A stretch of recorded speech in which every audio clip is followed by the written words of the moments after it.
Welcome to the Talking Global Infrastructure podcast. I'm Vlad Benn, Policy and Research Manager at the Global Infrastructure Investor Association. Today's episode sits within our Infrastructure Pulse survey that we run with Alvarez and Marsal.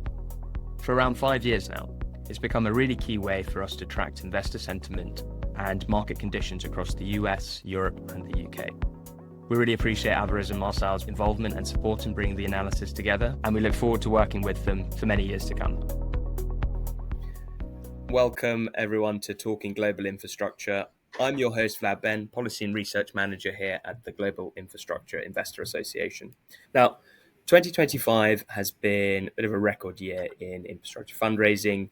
The energy transition continues to create opportunities for investors across all markets, particularly in the EU and North America. The transport and digital have been quite big areas for investment, with airports in the UK undergoing massive projects and the repair of America's roadways also becoming a really top priority. All this while data centers are booming across every market, creating lasting interest in new and exciting parts of the sector. Now, before we get on to anything else, I wanted to introduce all of our great guests on the podcast here. We've got Jay, Wayne, and Filippo from Alvarez and Marsal, who have been instrumental in helping us deliver the Pulse survey, deliver the analysis as well. So I'll let you all introduce yourselves. Thanks, Vlad. I'm Jay Moody. I'm a managing director in Alvarez Marsal's Transaction Advisory Group in the U.S. I lead our energy and infrastructure practice there, and I spend all my time mostly working with infrastructure and private equity investors interested in investing throughout the infrastructure space. Good to speak again. I'm Wayne Jephson. I head up our FTD practice in the UK and EMEA, focused on infrastructure investors. I've been working with infrastructure investors for the last 20 years, so I've seen a number of cycles. Hi there, Filippo Gaddo. I'm Managing Director in the Infrastructure and Capital Projects team, and I lead the economics, market and commercial practice in Europe and focus the attention on infrastructure investment and fund. We're working with funds and corporates and been kind of in the sector for more than 20 years, specializing in the energy sector, but covering also utilities and transport.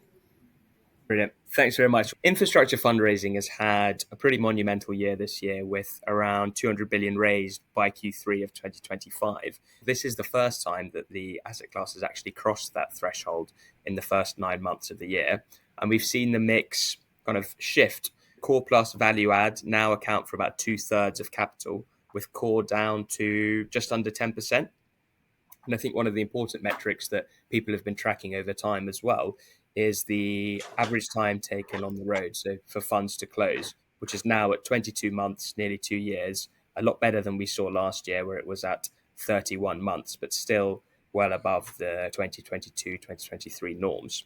And Jay, perhaps if I can go to you first. So we've had this record fundraising in infrastructure. Our own survey shows the outlook is fairly neutral from investors on the fundraising environment. Why do you think that is, and what does it imply for deployment in 2026? I think the trend of capital concentrating amongst the mega managers is undeniable. Large funds like BlackRock and Brookfield have dominated the fundraising landscape, with multi-regional strategies accounting for the lion's share of the capital raised. The battle's definitely on for AUM amongst these mega funds. LPs are looking for sponsors, though, with scale and expertise to tackle complex projects in diversified geographies. So investors are increasingly favoring those established players that have in the past delivered consistent returns in volatile environments. We don't know what 2026 will look like, but having someone that's been there and done that before, I think, is an important focus and why we're seeing some consolidation. And the time on the road point, is this just the new normal for managers? What can we expect? You can have 2 years, not much is going on, and then 1 year, bang, like we've just had in 2025. Yeah, as one of the partners at an infrastructure fund I cover a few years ago said, we got spoiled with 9-month fundraising windows a couple of years ago. So this isn't a surprising trend. We're sort of oscillating about the amount of time on the road. It's really more about cash available and how much cash has been returned to the LPs to allow them to have the ability to make those additional commitments. The reality is that infrastructure funds are seen as a longer-term investment. So available cash for new investment comes from a few different things. First, increased allocations to infrastructure versus other asset classes. Second, portfolio rebalancing from gains in other investment classes, such as stocks and bonds. And then the third is reinvesting those return funds received from infrastructure investments. But personally, I think the first two are even more of a critical factor for how that allocation window looks as fundraising is happening than even the third, just because of the long time horizon for a lot of the infrastructure funds that they're already invested in. Yeah, that's really interesting. And something that we picked up as well is quite an increase on trying to tap into the pool of private wealth too. I know not a topic for this discussion, but we certainly had a few of our members thinking about new innovative entry points into the asset class for that untapped pool of capital. So a huge opportunities there. And on the deployment side, Wayne, so this year, so far at least, we've seen, I think, 22% year on year increase in total capital deployed in kind of the first 9 months of the year. But a lot of it is in greenfield projects, recapitalizations, and not the kind of brownfield M&A. Now, this quarter in particular, we're talking to some of our associate members, legal and technical advisors. They've been very busy with trying to get deals over the line. So we've seen this improvement this quarter in the deal-making environment. Do you think that will last until 2026? Or is this a short-term bounce with a few large transactions and refinancing? Yeah, look, very good question, Vlad. Look, there's certainly been a greater amount of activity, and at A&M in Europe, as well as in the US, we've been noticeably busier from the middle of the year onwards than we were earlier in the year. And that's now flowing through into completions. And as you say, a few noticeably large transactions, such as Sizewell C on the greenfield side in the UK and Energia on the brownfield side in Ireland are two good examples of recent big ticket deals that have got over the line in Europe. There was definitely a short pause in new things starting earlier in the year following Trump's Liberation Day announcements, which had an impact on both Europe as well as the US, whilst investors pretty much worked out what that meant for them. And that impacted Q2 volumes particularly, but activities have since picked up as, I guess, investors have just got on with it, but also the level of uncertainty has waned slightly.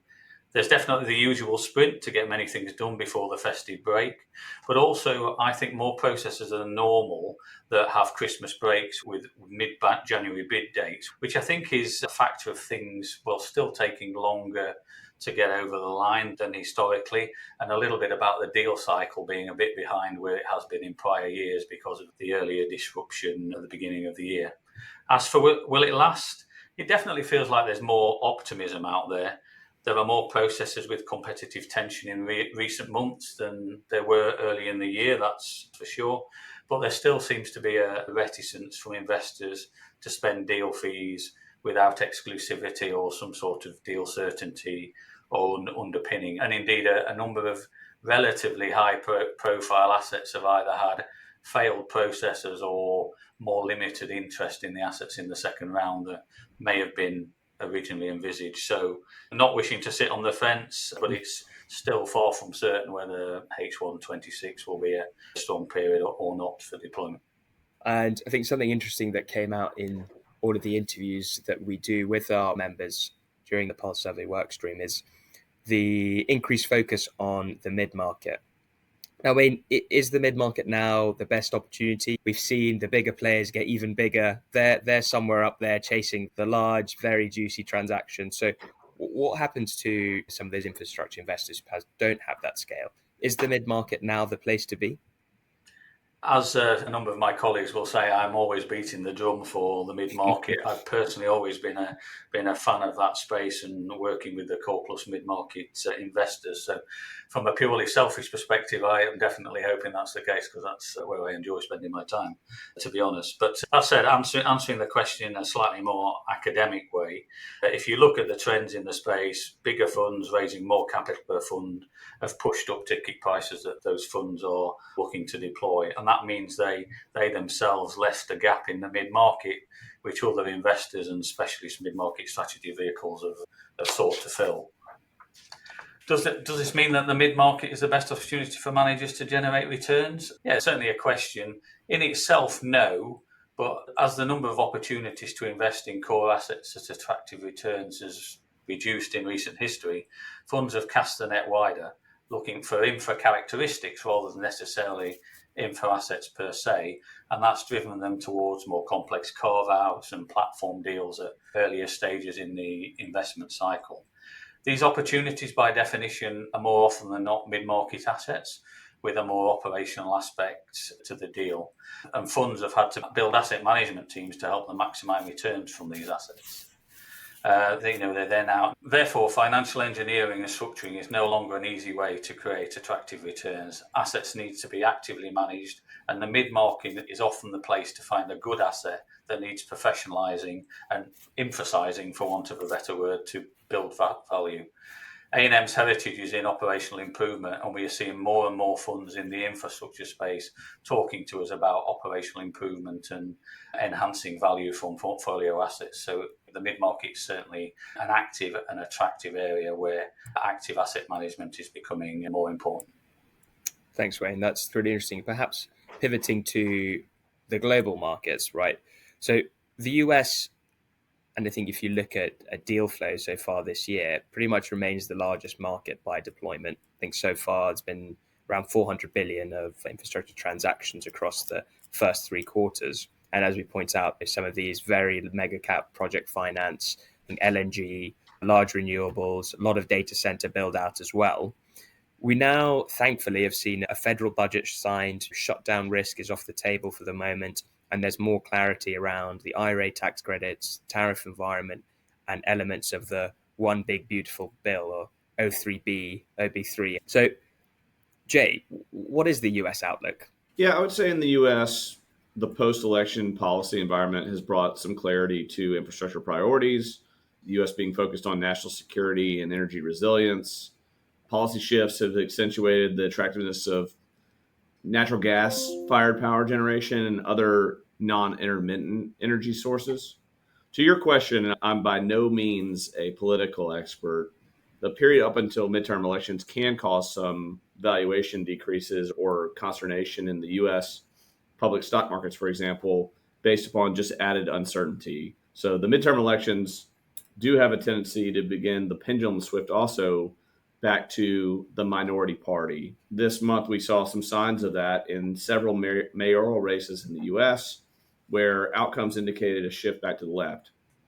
If the midterm elections result in significant increases in Democrats in Congress, it could cause less legislation signed into law in the next 2 years of the Trump Republican administration. However, I don't think a split government is necessarily a problem. Less changes in regulation would create more certainty in markets, which should be a positive for infrastructure investors.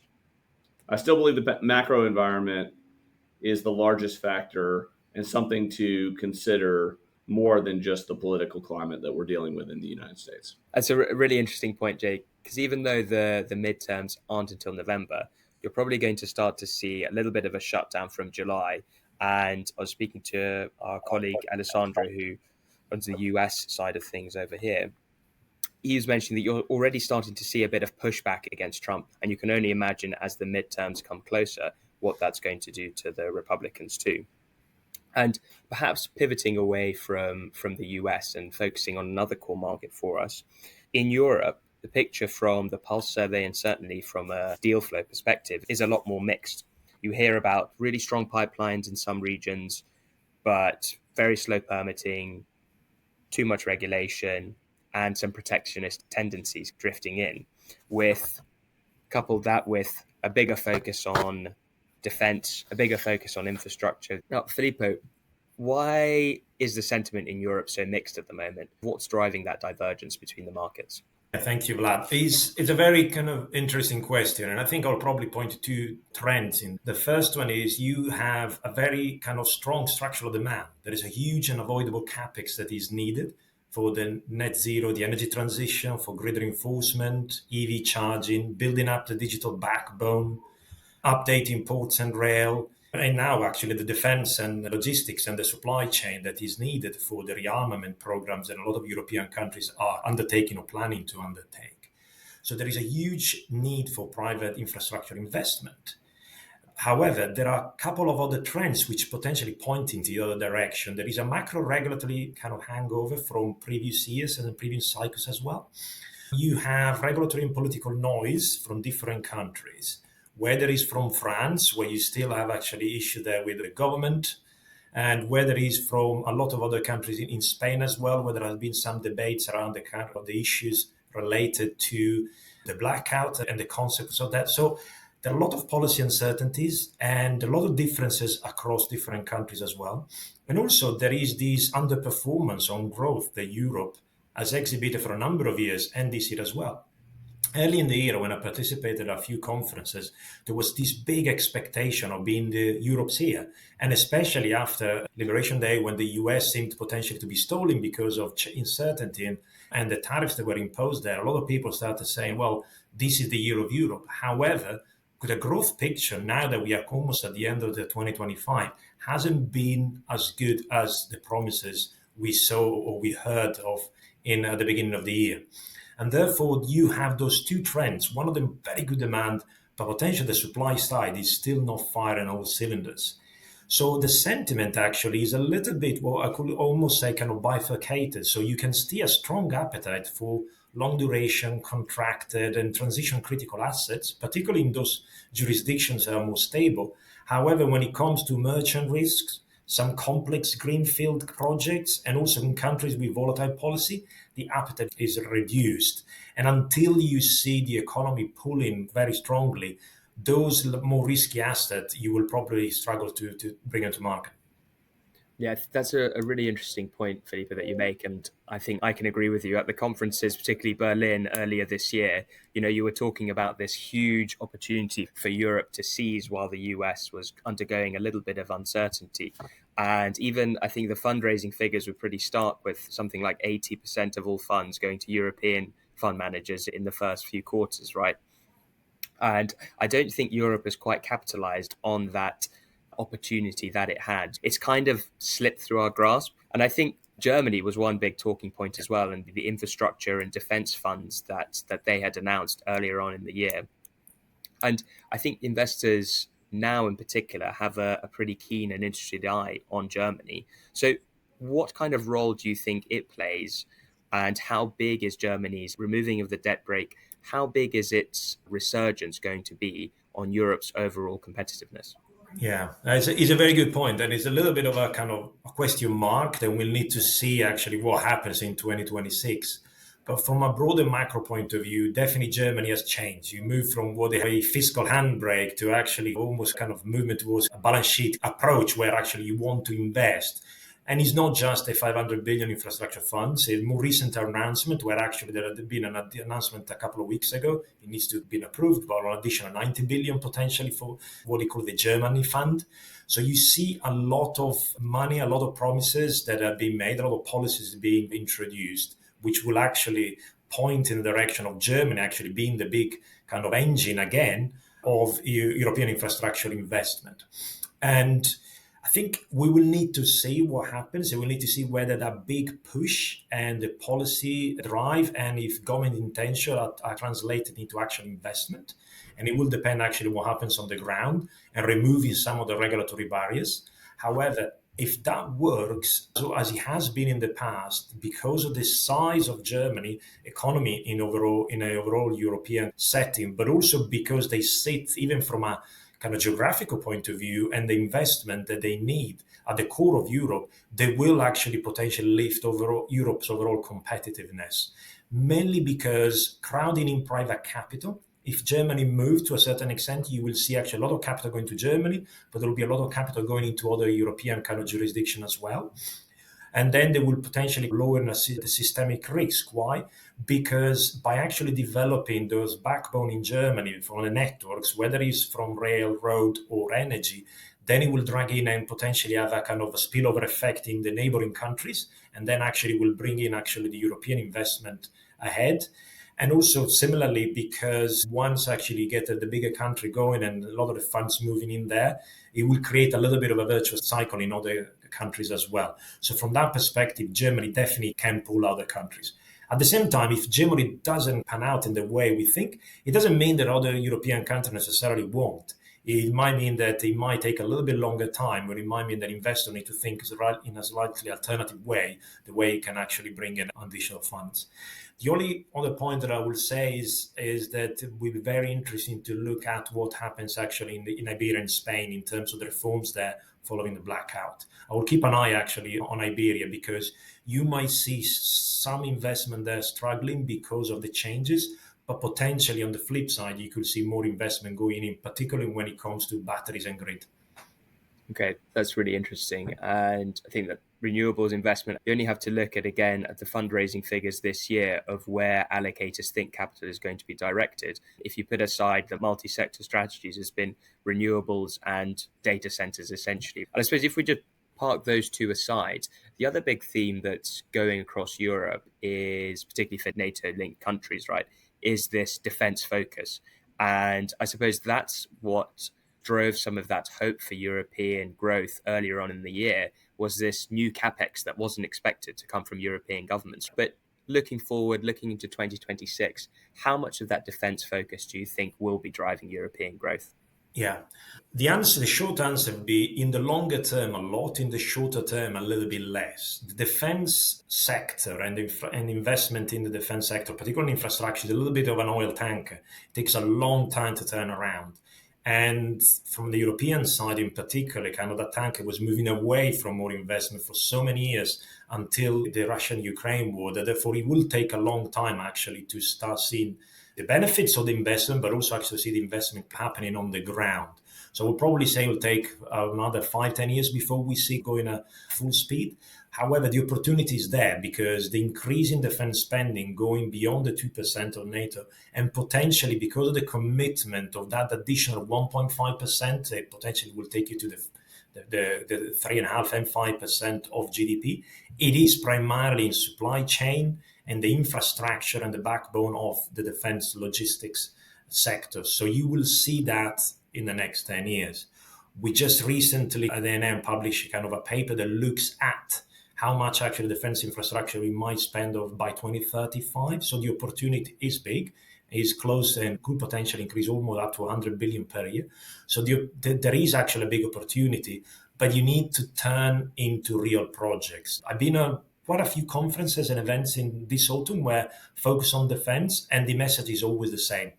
It all sounds good. I think the opportunity is there, but we've been there before, and therefore we need to see some projects. So I would probably say start looking for a few opportunities, a few investments being made in 2026. If you see that, there is actually the beginning of a pipeline. But I wouldn't kind of think that you're going to see a massive market developing straight away in 2026. Thanks, Filippo. And perhaps turning to a market a little bit closer to home, the UK, and through discussions with our investor members, they describe the UK as having the most positive sentiment in years, which wasn't hard or surprising after the budgets that we've had of recent time. And this kind of was reflected in the deal values. I think we saw an 81-year increase this year, 2025, driven by, again, large refinancing, some big platforms, and renewable investment. But we still have those issues with planning and permitting, and then major water and energy reforms under play as well. So, Filippo, has the positive sentiment, have investors, I suppose, have they just gotten used to what's been dished out to us, or have things actually improved? It's a very good question. I think it's a combination of two things. One of them is there was some genuine improvement earlier here in terms of the business environment. Whether you look at the consumer confidence, the business confidence, following the election last year, there was a lot of good sentiment moving in that direction. So probably infrastructure investor picked up on that kind of positive confidence. And also because of the good noise, but also the policy initiative that the new government did, particularly in the energy sector, they expected actually a good positive environment and a market for investment to flow in. So that was the positive side. I think the other one is you need actually to see that positive sentiment translate into actual on the ground investment and project. And this is where I might say that, in my opinion, there is maybe the investors have jumped the gun a little bit. They got quite excited. I think the proof is in the pudding, so we need to see actually what happens in the next few months. But the policy direction is clear. The government wants actually, it was Rachel Reeves a chance to talk about a kind of a growth kind of budget, or whether that will happen, we need to see. And the energy kind of policy is pointing to investment. But again, there is concern about affordability. So how much actually those two dynamics will play out, it need to be seen. So I would say I'll play a cautious optimism. It would be my view, but it will need to be translated into actual projects on the ground. I would probably say if we see another kind of survey, the next survey of more positive investment, I would probably start to believe that there is a real kind of trend there. And the water and energy reform. So we had a decision on zonal pricing earlier on in the summer, and the Cunliffe report on re-engaging the investor community in the water sector and creating a new path forward. Because how important are those two? If you look at the UK, obviously many infrastructure sectors have been privatized, but those, water in particular, has been the main element of that privatization agenda, right? So how important is the progress in these two reforms to the UK's overall competitiveness? From the energy side, actually making a decision whether one can agree or not whether zonal pricing was the right decision, making a decision and setting a kind of a direction was very important. So now everybody said we're not doing zonal pricing. We're still focusing on achieving REMA, the Review of Electricity Market Arrangements, and delivering on that. I think that would be important. And that's why on the energy sector, actually, some level of stability in policy has been achieved, and therefore that will add to the positive sentiment as well. The water is probably in a different place. We are still in the middle of that kind of conversation and that reform. And we still don't know exactly what the governance arrangement will be around the regulator. So from that perspective, there is uncertainty. I think some level of interest will be there because there is a big investment that is still needed. So the sector itself will require a huge investment in terms of upgrading the network, but also kind of aging infrastructure. So you do need that level of investment. So some level of appetite will remain. I would probably say I wouldn't be surprised if some cautiousness will start sinking in, and you will see the attracting of the water sector in the UK being slightly reduced. But then at some point, once the market, the sector, the investors will get used to that level of uncertainty, or some reforms will be done, you will see that kind of positive sentiment and investment flowing back in. So probably a little bit of a pause on the water, but on the energy, I think you definitely see a positive trend there. Yeah. And this is actually a really good segue into our next questions, because in the past survey, we ask investors to provide us with their outlook for infrastructure sectors. And as we touched on earlier, fundraising has clearly favored data centers and renewables this year. And renewables actually are now the biggest share of sector-focused fundraising. But many of the deals we've seen have all been greenfield. There's recapitalizations, not straightforward M&A, which kind of speaks a little bit to the valuation, bankability issues. So maybe Wayne and Jay, I'll ask you about the hot topic of the moment, data centers. What does the survey tell us? What's the environment for data centers at the moment? Obviously, our survey shows that the sentiment has reduced slightly compared to historical levels. But maybe let's put that first in context. Data centers are still seen as the asset class that is most attractive in both Europe and the US. So when the survey shows that sentiment for all those sectors is softening, it's actually reducing from a very high base. And it's still, as you said in your introduction, the most attractive of all the sectors that exist at the moment in infrastructure. I think the softening, though, is about certain funds having already made their initial investment in DC platforms over the last 12 months. So it's just a factor of slightly fewer funds looking for their first investment. I think there's also a small part that relates to the news that some of the data requirements coming out of AI may not be quite as high as the initial expectations. And we probably shouldn't overlook the fact that there's more and more analysts and newspaper columns going into the pressing of the red button warning sign on an AI bubble. So, look, whilst there's lots of interest in data centers at the moment, if that bubble bursts and stock markets fall, there will no doubt be a flow-through impact on DC investment by the big tech companies, and hence value perceived from DC deals by infra investors. So I think it's clearly it's an attractive space, but it's definitely an interesting space to watch and could be a bit of a roller coaster over the next 12 months. Yeah, I just think data center valuations may be peaking. That doesn't mean that investors recently in data centers or adjacent businesses will be unsuccessful, but it does mean that they'll need to grow significantly to make up for lower future multiples upon exit. The dollars being invested right now in data centers are massive. The cost per megawatt is rising because in almost all areas, demand is exceeding supply. And so, semiconductor chips, experienced contractors, water suppliers, rack suppliers, they're all earning healthy margins based upon this dynamic. And it all translates into higher costs than potentially than originally budgeted for many of these development projects. So I think it'll be interesting to see how this shakes out over time. But my view is just data centers are an incredible opportunity for growth, but valuations have gotten very stretched. I saw quite an interesting stat a couple of weeks ago, maybe it was a month ago, where if you take out data centers from US GDP growth, the US would only have grown by 0.1%. And I think that makes you think at how critical data center AI growth is to the overall US story, right? And even, I suppose, if there are talks of a bubble, we're still consuming an awful amount of data even without AI, right? I was shopping for washing machines the other day, and you can get washing machines that connect to the internet now. I mean, who needs that? And where is all that information going? Why is my spin cycle going to end up in Northern Virginia, or however many variations of it? And maybe sticking on the digital kind of theme, Wayne, on the flip side, fiber should really be an attractive proposition at the moment. It's meant to be the sinew that binds all of this together, right? But it's really struggled in Europe, especially the altnets. What is going wrong there? Is it overbuild, financing pressure, regulation? How do you see it? Yeah, I think there are two stories here in Europe, actually, and it's probably incorrect to tell the whole of European fibre with the same brush and say it's struggling.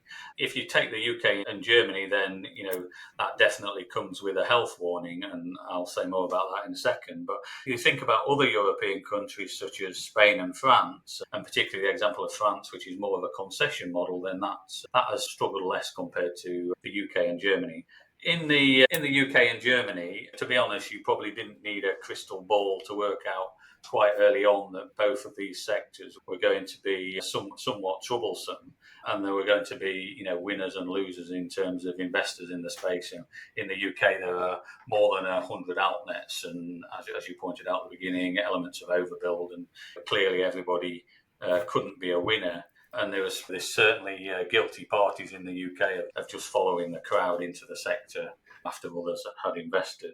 That said, there have certainly been issues that perhaps couldn't have necessarily been perceived to have been very low penetration rates compared to what initial business plans assumed, as customers have been broadly happy with their copper networks and the speed they're getting from that. And there's also been higher unit build costs, which were as a result of the initial flow out from COVID, but also then high demand as everyone was trying to build networks at the same time. And all of that means that initial business plan assumptions don't really stack up. And accordingly, altnets have rolled back on rollout and tried to focus their time on penetration. And all of that means, particularly in the UK, that altnets are ripe for consolidation. It's a similar story in Germany, but over and above the issues of the UK, you then overlay bureaucratic hurdles and more intense competition from the incumbent in Deutsche Telekom, which has added to the slightly disastrous scenario of the mix in Germany when it comes to fibre. So yes, fibre struggle, particularly UK and Germany. It's less of an issue in other European countries with better models for investors. And now if we move on to transport, Jay. So in North America, we've seen toll roads and railways become quite attractive. And is that mainly kind of surface transportation reauthorization, a little bit more visibility on funding, or are there more other drivers that are making those assets more appealing? I think there's more of a spotlight, especially on rail deals recently.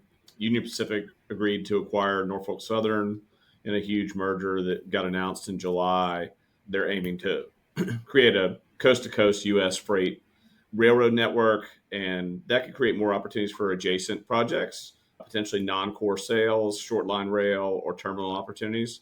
I think that's probably the area where just the attention of this large merger has given more potential opportunities to the rail space in particular. And thinking of energy and renewables across North America now, we've had a little bit more certainty on the tax credit situation as well. But what we've seen in our survey is the batteries are up, but renewables are down. Now, is that about grid needs, the way the credits are now structured, or something else? Yeah, batteries are a bridge to allow for intermittent assets to become baseload. And so the focus on data centers and Bitcoin miners and everyone who needs consistent, reliable baseload power, I really think that's the driver of the split. And Filippo, finally, we talked a little bit about defense, and I think I want to touch on kind of defense linked assets, so ports, rail corridors, energy security infrastructure, core utilities. What's the outlook for those? Yeah, I think as we see that level of investment or kind of expected investment in the defense sector increase, you will definitely see that feeding through and spilling over into those defense related infrastructure, particularly the ones we can call it dual use, whether because they're genuinely being used in a dual way, meaning both by defense and civilian kind of use, but also the ones which, even if they're not necessarily used by the defense sector, they are adjacent to what is being used. You will definitely see an increase in the demand for those. So you will see a level of increased investment. And probably it would have happened anyway because they were critical to actually the upgrading and of the supply chain and the logistics. One of the issues around the macroeconomic and the geopolitical instability and some of the tariffs and the reshaping of the global trade framework is actually potentially some level of reshoring, but some level of readjustment in supply chain and logistics. And therefore, you would have seen that interest into potentially some rail infrastructure, some ports, some energy security anyway, adding the defense push, and that becomes even more interesting. That doesn't move away from the need potentially to having good assets and good projects to be invested. But in principle, the trend is actually quite positive, and you will see that money moving in those directions more in the next kind of quarters and in the next year or two. Perhaps if we look a little bit now on some of the barriers to investment, and we have touched on a few of these as we've been discussing, but one of the interesting things from our survey this year is that many of the barriers to investment have eased across our core markets, and that's the US, European Union, UK, Canada. Now, costs, political risks, supply chain issues, all of these things we've talked about, they're still there, but investors seem to be a little bit less negative than they were last year, early on this year. But when we look at deals and what's hampering deal flow, you see these valuation gaps, a lot of permitting delays, policy uncertainty again. You kind of mentioned this in the UK portion of our conversation, Filippo, but are we seeing a genuine sign of improvement, or have we just priced the issues in? Yeah, I'm going to give the classic kind of economist answer, which is it's a bit of both. So on one hand and on the other hand, I think you definitely see some level of genuine improvement. Having said that, we are coming out of a cycle which included COVID, the post-COVID inflation, the impact of the energy crisis in 22-23, then the year of election, 2024, and the changes that happen in a lot of governments there, then the beginning of the US administration and the Liberation Day and the tariffs. So coming out of all that level of uncertainty, anything else feels a little bit of a return to normalcy. And therefore, in a relative way, yes, there is some genuine improvement, simply because the instability was much higher before. And it's not, as you said, it's not like now all those problems are gone away. Interest rates are still high. You see some political regulatory friction is still there. However, as you said, those risks have not disappeared, but they have become almost, inverted commas, predictable in the mean that people now understand them and get used to it. So yes, to a certain extent, some of those risks are not barriers anymore. They just become parameters that you need to include in your model and your financial models. And therefore, from that perspective, it feels like an improvement. However, as you go forward, We need to see actually how those might change. My feeling is because people are a little bit more prepared and they don't like particular shocks, unless there is a major shock, you could continue to see a slight improvement in those barriers. And I think we kind of saw not just infrastructure, the overall market price in a lot of the geopolitical uncertainty that happened when we had, I suppose, conflict in the Middle East earlier on this year with Qatar and the US having their little tete-a-tete. The market didn't move that much when all of that was going on, I think signaling that we've kind of gone over that bump of destabilization in the Middle East. But I think it's a fairly positive kind of outlook for the and if we are to look at next year, what do you think the risks are? What do you think the opportunities are? What are we watching most closely for 2026? Well, I don't think it's a bold prediction to say that power supply for data centers will continue to be a hot space for 2025 and 2026. Despite that being the easiest prediction, I'll go out on a limb and say that transport beyond airports, which have been fairly active, will make a comeback. If everything breaks right for the transportation industry, you're going to see lower fuel costs, electrification opportunities that can save on maintenance costs, potential self-navigating cost savings in the investment horizon, and a lot of attention regarding government support for public transportation.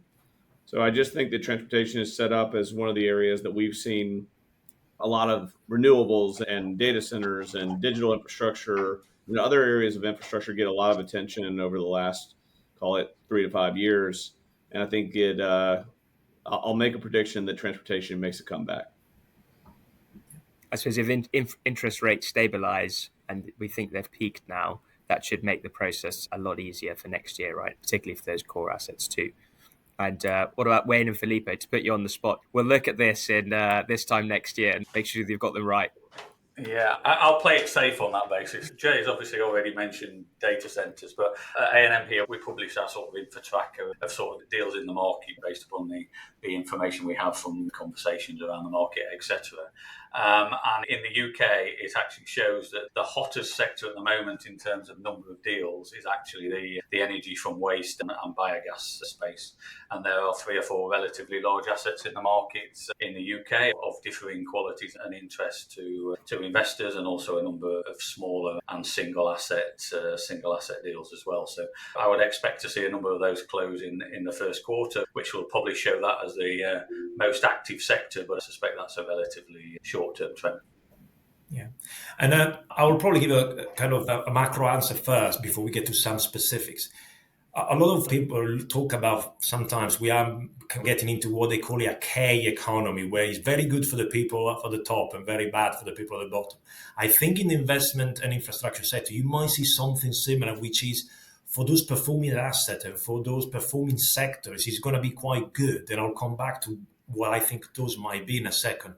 But there will be some distress actually for those that are not well performing, because they come through a cycles where interest rates were very low. They started at a very different macroeconomic environment, and they may actually struggle now when some subsidies are going to be removed going forward in 2026 and 2027. That creates opportunity potential, and a lot of deals of actually for assets which might be looking for a new kind of home to a certain extent and a new kind of a reset. So you will see some struggles, but at the same time will create opportunities. The areas in that kind of on the top end of that K kind of structure that I just mentioned, I see the flexibility assets, batteries. We are coming to a point where actually there is a lot of renewable in the system. Yes, networks, you will see quite a lot of investment going to grids and networks, but because those take time, in the shorter term, you need more flexibility. We see quite a lot of activity in the batteries and the energy storage market. So I will probably point to that as one of the sectors that will thrive in the next year.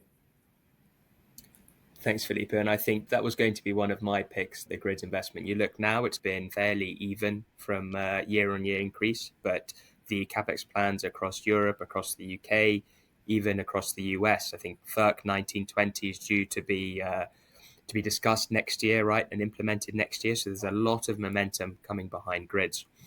The other one, and I think I'll probably get this right next year, but it is a very easy one. I don't think 2026 will be a record year for fundraising.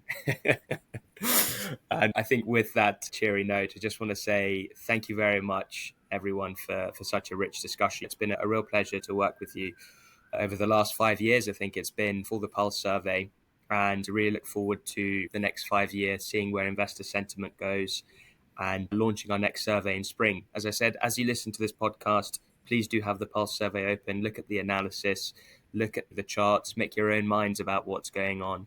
And we all look forward to speaking with you and seeing you all next time. Thank you very much. Thank you. Thank you. Thanks, everyone. You can get a full rundown of what investors had to say about opportunities on the horizon with the Pulse survey, which is now available on our website. Just head to GIIA.net. For more industry news and team analysis, you can find us on LinkedIn. You can also add your email to our bulletin mailing list, which can keep you updated on our events and activities. If you have any ideas for a future podcast, please do send me a message at communications@GIIA.net. And if you haven't already, please make sure you subscribe on Spotify, Apple Podcasts, YouTube, or wherever you stream your podcasts.